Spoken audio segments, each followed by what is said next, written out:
thanks to the City of BRIMBANK across our neighbourhood and the world, Soul Dive with AD, Roshani and Lydia on BRIMBANK Live on Live FM.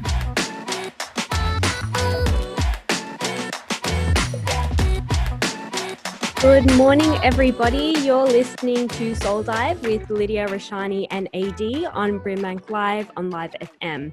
Myself and Lydia are flying solo today. AD can't be here this morning, but we are sending her lots and lots of love. Lydia, how are you this morning? Hello, everyone. I am good. I'm well. Good.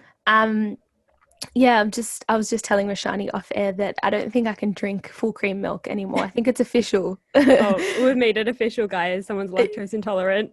It's so annoying because last night I reconnected to a childhood love of mine, which is Milo.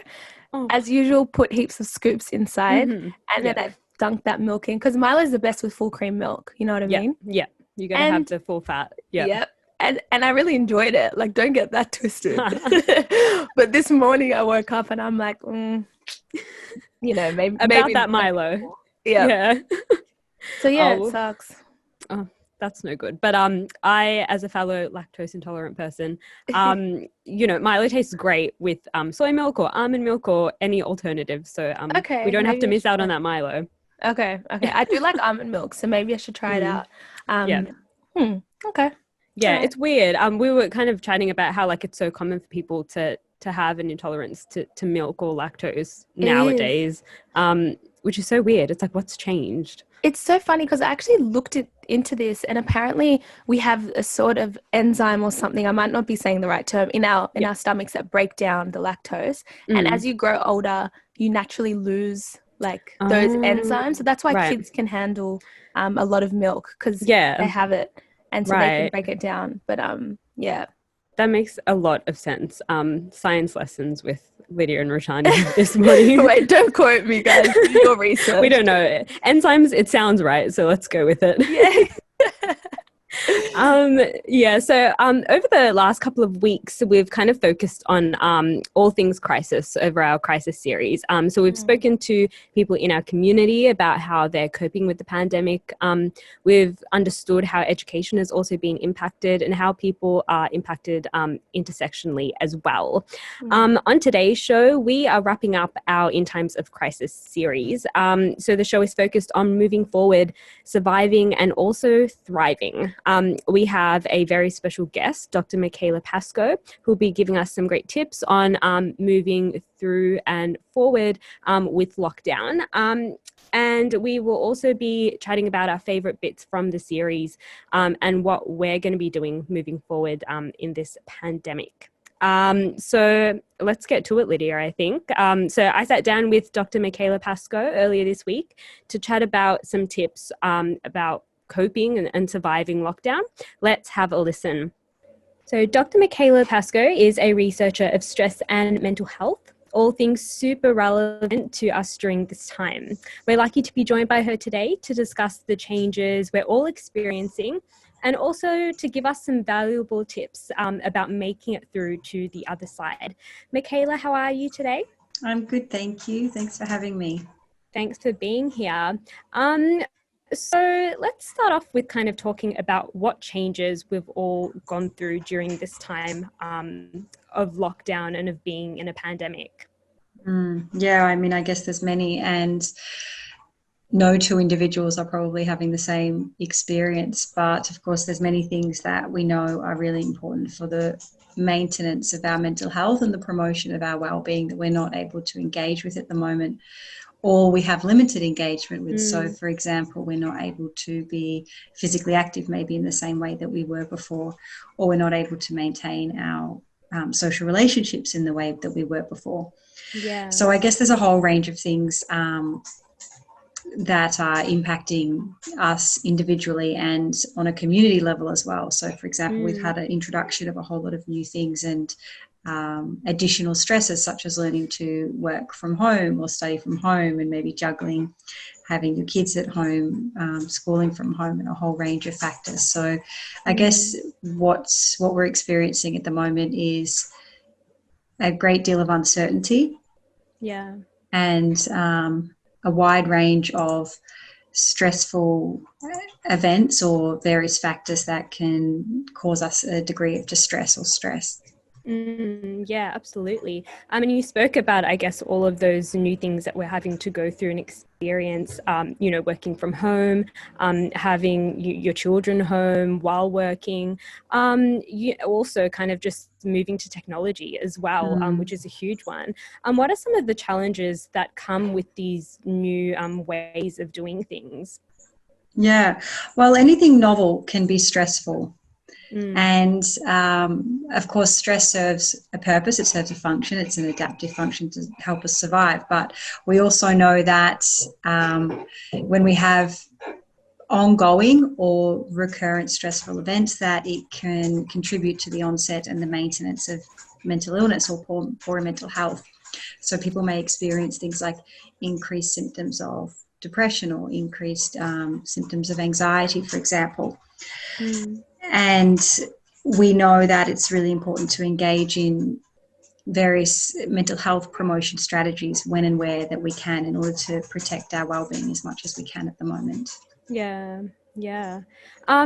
So I guess, when we talk about, like, for example, working from home, being online, those other ramifications of, extra screen time or kind of having a disconnect with others or colleagues, not being able to see them physically. Can you speak to, I guess, the impacts that might have on somebody's mental health or well-being? Yeah. Well, I mean, a big thing is that it's getting in the way, perhaps, of our ability to connect with one another in the way that we're used to. And I guess the way that we've evolved to connect with one another. This is, even the way we're having this interview is new in terms of our way that we interact as individuals and as groups. So it does, although technology can be a wonderful way that we do connect with people, it is sort of different, and meaning that we can't necessarily pick up on some of the things that we ordinarily would if we were having these face-to-face engagements.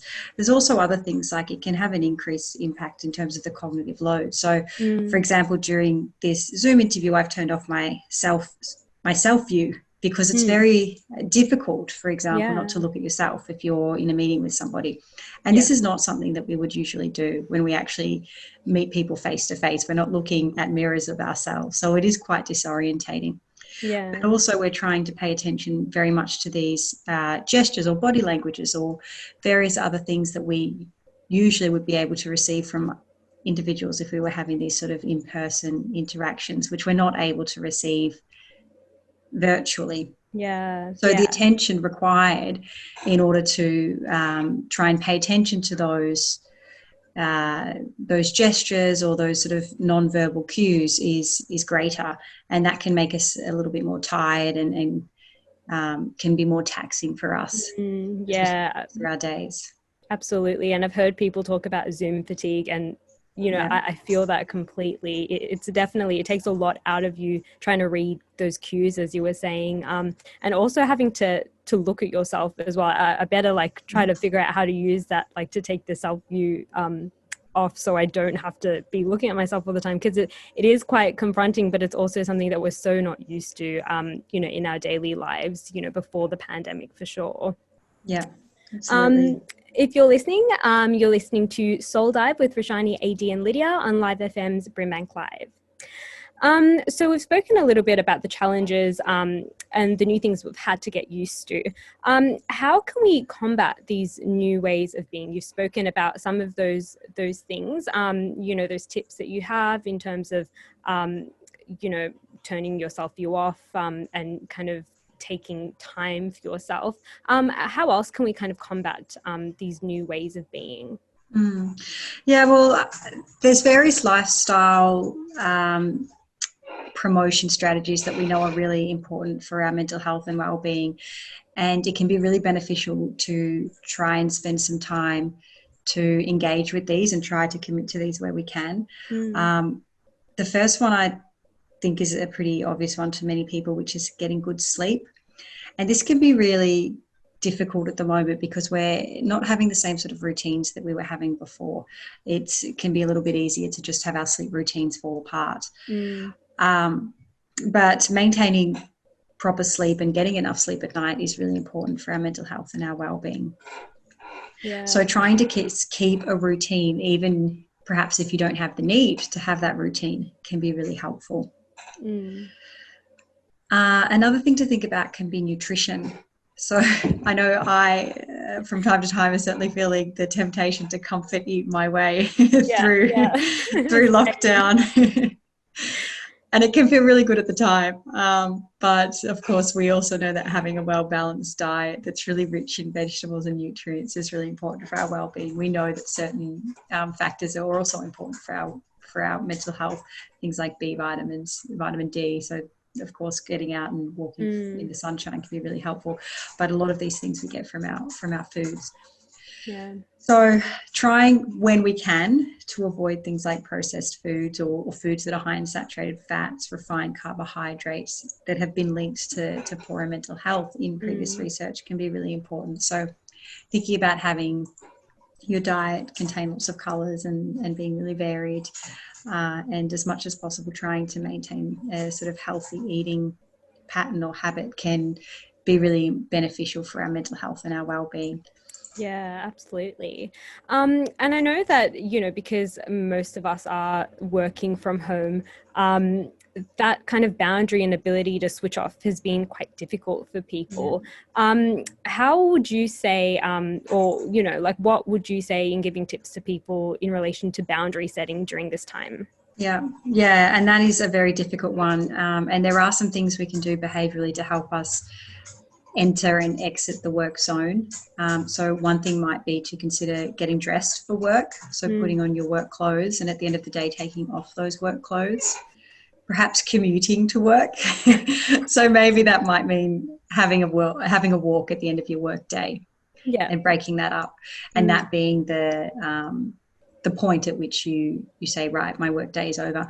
And of course, that also has the benefit of meaning that you're engaging in physical activity, which we know is so crucial and important for the promotion of our mental health and our well-being. It also gives us the ability to get outside and breathe some fresh air and perhaps get some sunshine, which we also know are really important. And we've been having some lovely summer days, or spring days rather, with beautiful sunshine, so that would help. Any other kind of tips? I mean, you can even have something that to you could be a little token or a little symbol. It might be a piece of jewellery that you might put on while you're working and then take off at the end of the day. It might be, if you can, using a separate computer. So one computer that's your work computer that's not your home and your personal computer. I understand that's not always possible for everybody.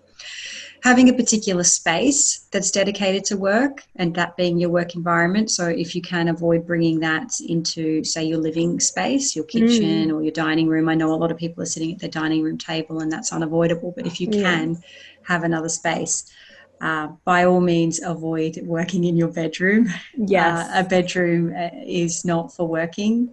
It is a place of rest and recuperation. And just building in ways to try and signify the end of that day. So, for example, as I was saying, it could be changing your clothes, it could be going for a walk, it could be having a shower, but just doing something that is the very the routine behavior that you do that says, now my work day is complete and finished. Because otherwise, of course, it can be very easy to just think, oh, I'll just keep working a little bit, and those lines become more and more blurred. And of course, that's not good for our well-being. We need to have time to rest. We need to have time to maintain our relationships. We need to have time to focus on the other parts of our lives as well. Absolutely. And, speaking of kind of taking that time for others and for relaxing, also taking time for ourselves. I know that mindfulness is really important. And it's also something a lot of people struggle with to do in terms of mindfulness exercises. Tell us a bit about why mindfulness is important and perhaps why some people do struggle with those exercises. Yeah. Well, I mean, there's a whole lot of research that shows that practicing mindfulness is really beneficial for mental health, both for the promotion of mental health. So, for example, if we're just going about our days and we feel maybe our well-being slipping a little bit, it can be a really good health promotion strategy, but also for the treatment of mental illness. If somebody, for example, is experiencing depression or anxiety, it can be a really effective treatment intervention. So its efficacy is pretty wide-reaching across a whole range of people and populations. And we know that results in changes in brain function and also changes in brain structure that are really important to the regulation of mood and emotion. So there's quite a lot of research supporting the importance and efficacy of it. But with any new thing, starting something can be difficult. Yeah. And often if people sit down and think, okay, I might try and meditate for half an hour, that can be a really big mountain.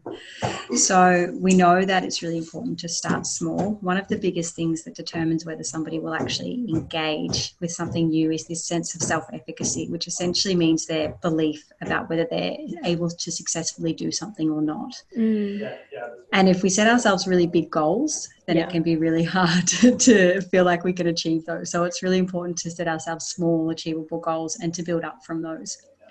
So there's various apps that are available, like Headspace, for example, Smiling Mind, and they have free content at the moment as well because of the COVID pandemic that will offer things like 2-minute meditations.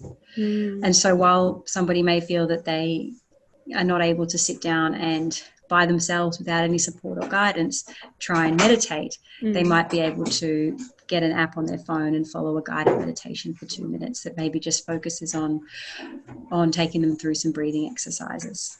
Yeah, absolutely. And I know that I'm definitely one of those people that kind of set those big goals and then try to sit down and I'm like, oh no, can't do this. But yeah, that's a really helpful tip, kind of setting smaller goals and that self-efficacy coming in for sure. Can you tell us a little bit about VU 11Ds, which is an online initiative going on at the moment, and your involvement in it? Can you tell us a little bit about that? Sure. Well, the VU 11Ds program is an initiative developed by Alex Parker and delivered in collaboration in conjunction with a whole range of academics at VU, including myself. And essentially it's an intervention or an initiative to deliver micro-interventions, daily micro-interventions for the promotion of mental health. So these are based around the 6 lifestyle areas for health promotion. And these 6 areas we've spoken a little bit about today: sleep, nutrition, social connectedness, exercise, stress management, and avoiding risky substance use. Yeah. And we're trying to make these bite-sized, so the sort of 15 minutes maximum in terms of the duration. And they offer practical skills that people can try to engage with it within their day. Now, of course, this is an opt-in sort of initiative, so people can maybe attend once a week, maybe attend every day, maybe attend once every 2 weeks.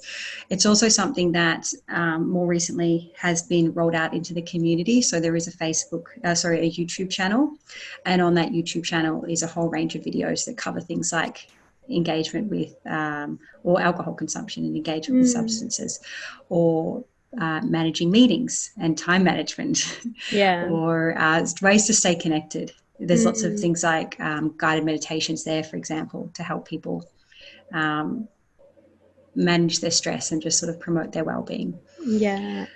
So it's an initiative that's been running for, I want to say, 20 weeks now. Wow. And of course, when we initially started, we never thought that it would go quite so long. Yeah. But I guess everybody, we all were optimistic that we'd be in and out in a few weeks and back to normal. Yeah. And of course, that's, that's not how it's panned out. But it does mean that there is something there that's available, particularly now during lockdown. And we do have some weeks of lockdown ahead of us. So it's a way to be able to engage in something in your home, something that you can engage with the people who live with you. And they're just sort of these bite-sized micro-interventions to help promote mental health and well-being. I love that. That it's super important, and it's really great that I guess the team have kind of put that together for the community as well, and having them be able to access that for sure. To wrap this interview up, normally we ask our guests one thing that they're grateful for. So Michaela, what is one thing particularly during this pandemic that you are grateful for? I think that's got to be the sunshine that we've had, because that's made such a big difference to me, being able to go out each day and go for a walk, and even in those winter cold days, just to have blue skies and sunshine and trees in my environment. So I think and I would, absolutely encourage everybody to try and get outside as much as possible and move their bodies as much as possible. Absolutely. Do you want to kind of plug the VU11Z's YouTube channel for the people listening, if you can? Sure thing. Well, I don't want to give you a lengthy URL, but I will tell you that if you go to YouTube and you type in VU11Z's, and 11Z's is spelled, yes, that's right. 11Z's is spelled like the number, but then SES on the end. Beautiful, excellent. So it's just VU11Z's YouTube. Yeah, and I think the name inspo Paddington Bear vibe, very cute, very whimsical. Yes, yeah, that was Alex's idea. I love that. So everybody, please check out the YouTube channel of VU11Z's. Michaela, thank you so much for joining us and giving us your wisdom and some great tips that we can all use during this pandemic. Thank you very much for having me. No worries. You're listening to Soul Dive with Roshani, Lydia and AD on Live FM's BRIMBANK Live. Wow, what an interview. Michaela is incredible. She's so great. Lydia, what did you think of that interview and the tips that Michaela has given us? Yeah, I think it was really complimentary to what we've been discussing over the last few weeks, and in particular with our conversation with the coloured therapist last week. I really liked how she emphasised that no two people are having the same experience, which is very true. And I also liked how she said, anything novel, anything new can serves a function, like when you're putting to practice a new skill or a little bit of stress. I think it was stress that she said can serve, but she said when it's reoccurring and it's ongoing, that can lead to like mental health problems and contribute to like heightened depression and anxiety. And I think that absolutely, I think that's what we're seeing is happening. And I think that we touched on that in a different way last week with the coloured therapist. So I really like this interview. It was a really good way to kind of wrap up this series. Yeah, absolutely. And I think it's really, when she was talking about all the things that we can be doing and she's talking about sleep and nutrition, those are such simple things that sometimes we take for granted and we don't think that they mean much, but they really do. They do. Yeah. So, and I guess, during that interview, I felt like, oh my gosh, there's so many things I need to change. Like I felt a bit called out because I'm like, I'm not eating right. I'm not sleeping right. She did mention vegetables. And I liked how she said, like, you're right, actually. The small things really are big things when it comes to our psychological, our psyche. And so she was talking about, putting on an outfit as if you're going to work and keeping that outfit on for the duration that you're working at home and then taking it off. And I think that makes a lot of sense, because if you kind of hang around in your pajamas all day, then it's just going to feel like one big, like day of just chilling. Yeah. It's hard to like get into that mode. So I think she provided some really good tips that we can all use. Yeah, absolutely. I think for me, definitely, that's one thing that I do. I always make sure like I have a full face of makeup on, just to get me in the mood of like, okay, you're not at home, you're not chilling, like you need to like get on it. Honestly, let's be honest, you do it for some selfies too, Roshani? I mean, it's always good to have a big face ready. Just ready in case you wanna. If the lighting is good. Yeah. No, I love that. But just some really great tips, and we're super thankful. And to the people listening, check out VU11Z's. They've got some really great short clips and videos, and it's accessible and it's free to the community, and super helpful, and we're really grateful for Michaela and her gracing us with her presence. We are going to head to a break now. We will be back. You are listening to Soul Dive with Roshani, Lydia and AD on Live FM's BRIMBANK Live.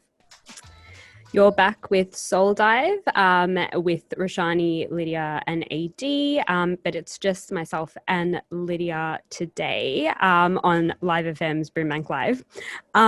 So we have spoken to Dr. Michaela Pascoe. She's given us some great tips and given us ways of coping during this time. And I wanted to ask you, Lydia, what are your kind of go-to ways of self-care and coping? Okay. I think one thing that I've really picked up over this COVID period is cooking for myself. I think with my previous lifestyle was very much like on the go, always in and out of the house. Didn't really have a schedule because you know that uni lifestyle, casual lifestyle that's just so up and down. And so what I found is I was eating a lot of like takeout food. I was just eating when I could, and honestly, I really enjoyed being able to just eat home cooked food or food that I've prepared. That's a self-care because I feel like I just feel a lot better eating, and being more intentional about my diet basically. And then a walk, like I have to walk, and I'm blessed to have a really beautiful park literally across the road from my house, and it has a really nice duck pond and like it's really cute, and the park is definitely a little sanctuary, and it has been for this period of time. They're the two main things, like adjusting my diet, actually cooking. I think there's a newfound appreciation for food when you cook it and you sit down and eat it. And then the walk, which really helps me clear my mind and just refresh myself. That's what I can think of off the top of my head. What about you? For me, definitely cooking and baking, those two things are like my go-to things for self-care, and also like two of my favorite hobbies as well. But as you were saying, like it's just kind of being in that space and cooking, and like it's kind of like a really tranquil space, and it's quite a therapeutic thing to cook something or bake something. I pop the tunes on, and like it's something you can do with other people as well, but it's also something I love doing on my own too. And then at the end you get to eat like a really good meal. Actually, let's talk about this because I want to know what do you cook? Do you cook like traditional food or so I love variety, so like I always have to eat like different things all the time. So like I love my pastas, but I love my curries, I love my roasts, but it's a great thing and I love it because like cooking is like my go-to thing to feel at peace. But it's also, we have this thing called like procrastinating, where it's like you've got a lot of work but you use cooking and baking as a way to procrastinate. Right. So it's like a double-edged sword. But I love cooking like a whole bunch of different things. And I can't bake. If I'm being honest, I literally can't bake. That's something that I'm yet to get better at. Like I tried to make scones, which is one of my favorite desserts is scones with like jam and cream.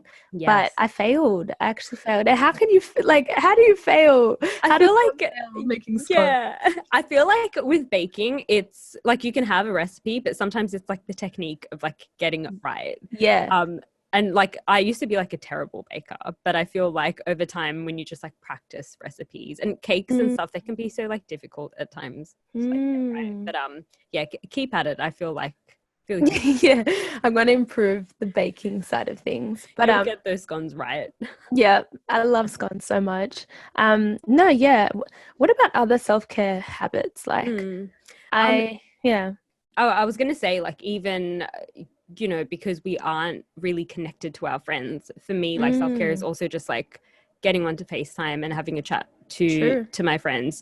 Before it was like going out and seeing them, but I guess now we've had to find new ways of like connecting.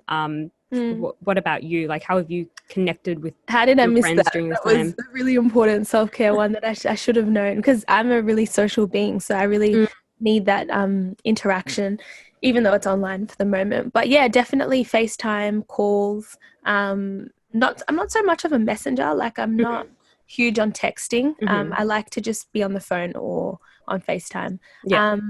And I've also, we can only kind of hang out with a friend that's within our 5-kilometer radius. So do you have any friends within yours? I have literally 2, and I've held so tightly onto them. Like, hey, let's go and get our coffee. Let's go and walk. Shout out to Daniel, Ilya, and Sammy Obama. They have to put up with you, Yep. For me, like I've got friends that are like just nudging like over 5Ks in and around, but I do have when don't say it. I'm joking. No, but I mean those are the friends that I don't like we're just not gonna yeah. Lydia was about to say to me, she's like, no, don't incriminate yourself, girl. Don't do it. But I do have one friend who is just within the 5Ks. Okay. But yeah, so like we're kind of going on walks and things like that, which is nice. Yeah. But it's also good because you kind of go back to the simple things with your friends. Like for me, like even connecting in and having like movie night with my friends and like doing Netflix parties and just like talking and walking, like those are all simple things that sometimes like before we had to go out and do these big extravagant things when we were chilling out, but now it's kind of like, oh, like we're just chatting, and I think that that's really nice. It kind of like goes back to the roots of like your friendships as well, which I think is quite cool. Yeah, definitely. There's not much room for sort of superficial friendships in this period, and so you kind of like, you know who your real ones are, and it's good. You realize you don't need that many friends, because I think in the real world we interact with so many people, which is great, but I think ultimately having like a few quality friends and people in your corner is really important, and that's all you can need. Absolutely. COVID's really exposing I guess like those good quality friends, Absolutely, which is always lovely. But and I think that like these ways of like coping and dealing and connecting with people are really important, not just to get us through this lockdown period, but also to take with us in, I guess, the new normal that we're hopefully going to be moving into, and being able to just connect and chill with friends on a different level, and I think that's quite nice. For sure. We are going to take a quick break right now. And when we come back, we'll be wrapping up our crisis series, and we're going to be talking about best bits and chatting about our COVID stories, and what we are hoping to do with the rest of lockdown, and post-lockdown as well. You are listening to Soul Dive with Roshani and Lydia and AD, who is not here, on BRIMBANK Live on Live FM. Welcome back to Soul Dive with Roshani, Lydia and AD. It's just myself and Lydia here today. We have had a great couple of shows looking at COVID and looking at all things crisis. And today we are wrapping up this series, and we are kind of going to look back and have a kind of chat about our favorite bits from these last couple of shows. So Lydia, what has been your favorite moment from these last couple of shows talking all things crisis? Favorite moment? Well, that's a tough one, I'm going to say. I'm going to be honest though and say that I just really enjoyed our interview with the colour therapist. I think, it was really good to put those sorts of issues that come and that are understood really intuitively, such as mental health, just put it into those kind of terms and hear it from a professional, and for her to destigmatize the whole idea of it, and to also kind of educate us on the intersections, which I found really interesting, because as Michaela said, no two people are having the same experience. Ultimately, what I loved is the fact that each of our shows just complemented each other so nicely. We started off by hearing from, a bunch of people, and that was very candid. They were just sharing their experiences and what COVID looks like for them. So that kind of painted that picture that, COVID does look different for everyone. And then we kind of followed that up with some real knowledge and insight. And it was really good. I've enjoyed this series as a whole. I don't necessarily have a full-on favorite, but I would say, but I would say maybe just by a bit, it would be last week's episode. Definitely. Last week's episode and that conversation with the colour therapist was so insightful and so great. But as you said, we've had like a different couple of insights and shows that have really highlighted the ways in which people have been impacted, but impacted so differently. I absolutely loved that first episode, chatting to people in the community and just getting to know how people are affected, and the different ways in which they are, and the different boats that people are in, as the colour therapist was saying. And I think that analogy is so great because, we saw that in the first episode. And we had so many different people who are still working, people who are studying, people who, just finished graduating and are trying to look for work during this pandemic. So that was really great. And I loved our education episode as well, I must say. having a chat to students and teachers and being able that to was really really, understand, the impacts that it's had on education.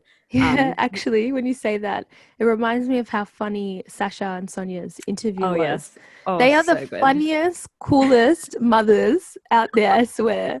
Shout I out know, to right? Sonia and Sasha for real. They're on at 12 p.m. later today, guys. Yeah. Honestly, their energy is unmatched. And like, I don't know how many years younger we are, but sometimes I'm like, who's the younger one? Like, who's I the know, more right? youthful one?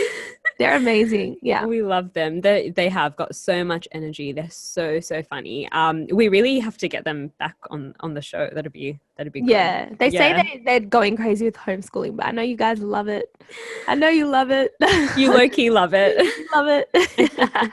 But yeah, like that, I mean, that in itself, and all the kind of struggles and the different ways that people are impacted doing homeschooling and teaching from home as well. And then we heard from Gracious, who was a year 12 student. They're coming to the thick of it at the moment, in year 12 with BCE. Shout Wow. out to any year 12s listening. Definitely. It's kind of been a whirlwind of emotions and experiences for a whole bunch of people. And I liked how we kind of close it up with having the colour therapist on and having Michaela on as well on today's episode to really help us understand what's going on and then give us practical skills to get through it as well. Yeah. I think that, this series has really highlighted what we've been going through for the last couple of months. And I think that it was a really good series to kind of start off. Yeah, Get the ball definitely. It was rolling. very real, very relatable. And I think the overall theme is that, people are really having to adjust in some really crazy ways over this year.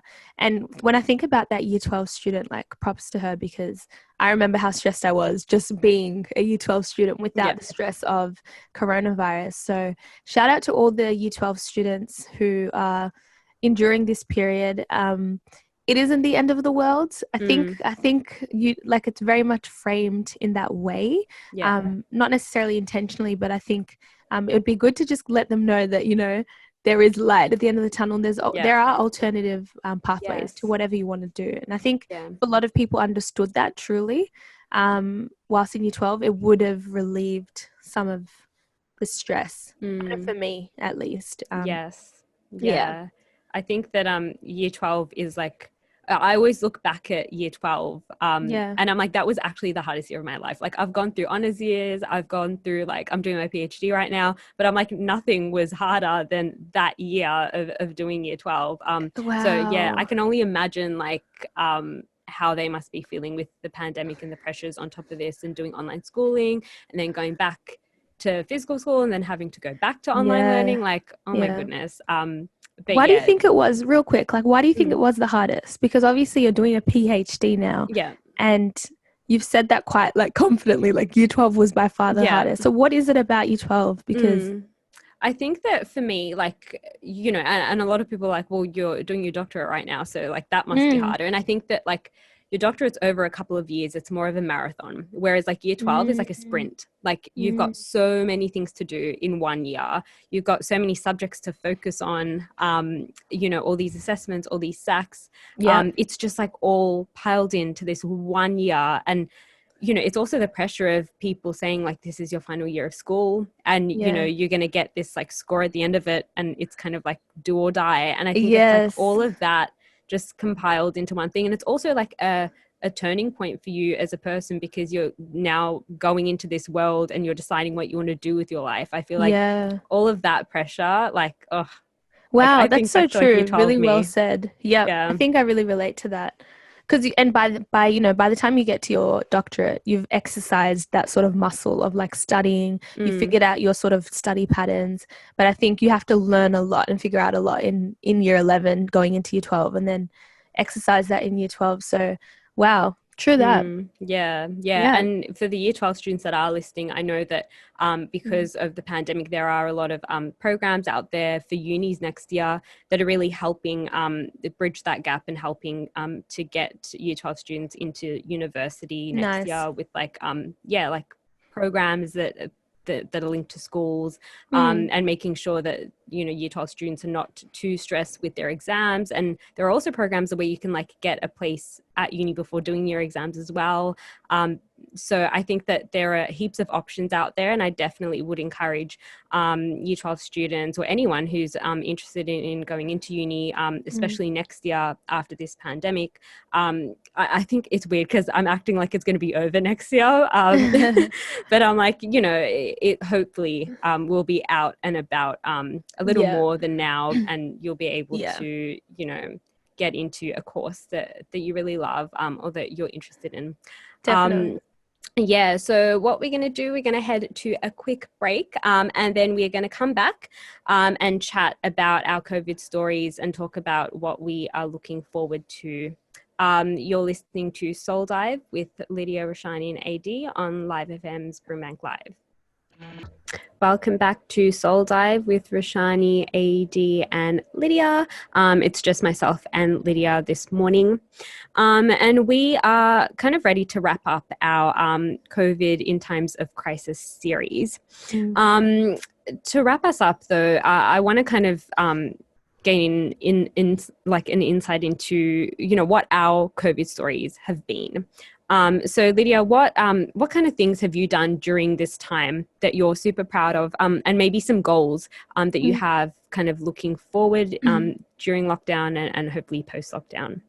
Yeah, I think in a really broad sense, I'm really proud of my sort of ability to have created new habits in this period, and healthy habits. I think that I was kind of putting a lot of things off during while life was kind of moving the way it was, and I was kind of neglecting certain things that I actually really value, like I was saying, my health. And so now I feel like I just have a much more productive sort of like way of doing things. And I think, you know, we've obviously spent so much time in COVID, like in this lockdown, that I've been able to kind of cement these habits. And I think that they're now sustainable beyond this quarantine.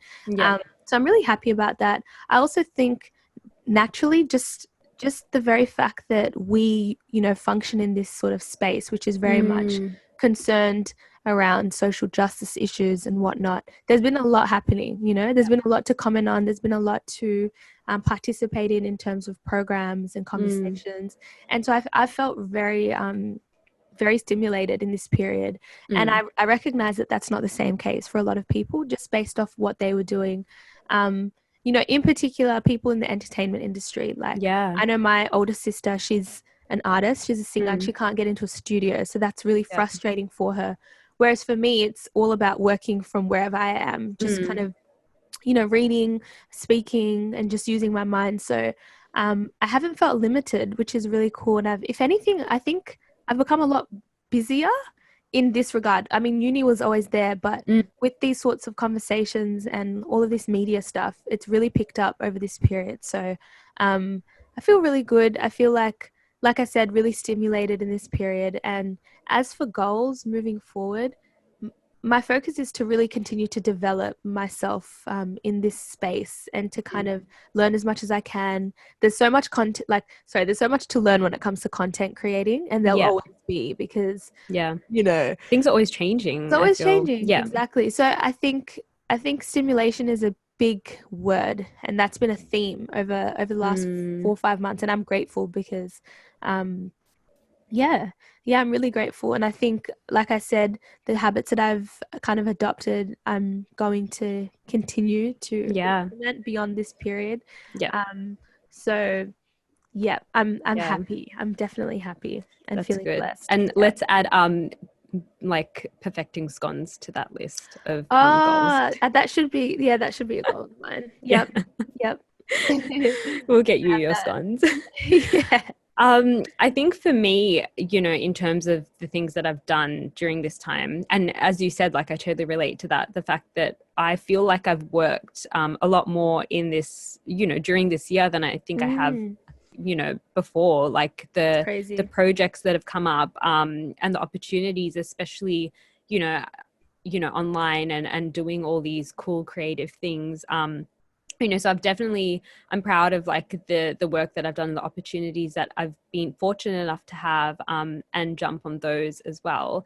For me, goals for the rest of lockdown is definitely to kind of take it a lot slower and as you said, kind of develop those really those great habits, and especially kind of just like taking it slow and being like more kinder and gentle to myself. I think that that's things that I definitely want to work on after this kind of crazy big busy year. But yeah, I think that those two things are things that I've done, like the busyness, and I think that I want to take the rest of this year to really slow down. And I think that we've all been given, 2020 has given us this rare, unique opportunity to have everything stop. Like, when does that really ever happen in life where Definitely. you actually get time to focus on these things? So I think, a couple of months in, so I should probably develop some really good habits, maybe get my sleep routine working well. See, that one's probably where we've all kind of dropped off a little bit, Yeah. I mean, like, I don't mean to call us out, but like, how many hours of sleep do you get, Lydia, like in total? Oh, this is Roughly a good question. Ralph is looking at me funny, the producer, because he knows I always email him at funny hours. Yeah. I'm a uni student, so the way I work is like when I'm writing a paper, for example, I love it when the house is just quiet. I really just, and also it's not even that the house is quiet, it's actually the world is sleeping in a way. And so I find it really easy to just like focus in on my paper. I actually sleep a lot though. Like, I don't compromise sleep for the most part. There might be 1 or 2, 3 days in the month, but I do get 8 hours of sleep. Sometimes a little less, but sometimes even a bit more. Yes. So that averages out to 8 hours, and so I'm chilling. What about you? I probably, like, on a good day, maybe like 4 or 5. I think it's on a good day. Yeah. Look, I know I'm terrible. As I said, I'm going to use the rest of this year to like fix it all out. Yeah. But yeah, I think it's like a mixture of, being super busy, and having like all these things that I need to do. And also kind of just like my mind not wanting to go to bed because I'm thinking about like, I got to do this and I got to do that. So I think that those tips from Michaela about being mindful has definitely, resonated with me, and I probably need to jump on those things and go to bed earlier and kind of, just. I think that's the thing with you. I think I have the luxury of sleeping in on most days. Yeah. So regardless of what time I go to sleep, I can actually sleep in, till 11 o'clock. Yeah. Whatever it is. But for you, I think because of the teaching and all the things that you have going on, you have to be up. I've got to get up. Yeah. Yeah. Add that to your goal list. More sleep. Yeah. More sleep. More sleep. I know. Yeah. But yeah, definitely. I think that it's really good to, I guess, set those goals as well. So we kind of have a plan of what we want to do, and how we're going to use this time and be productive with our time. But in the same sense, I guess things aren't measured by your productivity either. So I think it's just about doing things that are right for you in the time and space that you have to do them, for sure. Listen to your body, for sure. For sure, yeah. We have had a great couple of episodes and series, and we are going to be back next week with, I guess, a whole new fresh take on a whole new fresh topic. I'd like to thank Dr. Michaela Pascoe for being on the show today, as well as all of our incredible guests that we've had on this little series of In Times of Crisis. As I said, next week we'll be back with a new fresh topic to sink our teeth into, and you do not want to miss it. Lydia, thank you so much for a great show, and we'll be back with AD next week, I'm sure. And we'll catch you all next week from 8 to 9 on BRIMBANK Live on Live FM. We'll see you all then. See you guys. With thanks to the City of BRIMBANK across our neighbourhood and the world, Soul Dive with AD, Roshani and Lydia on BRIMBANK Live on Live FM.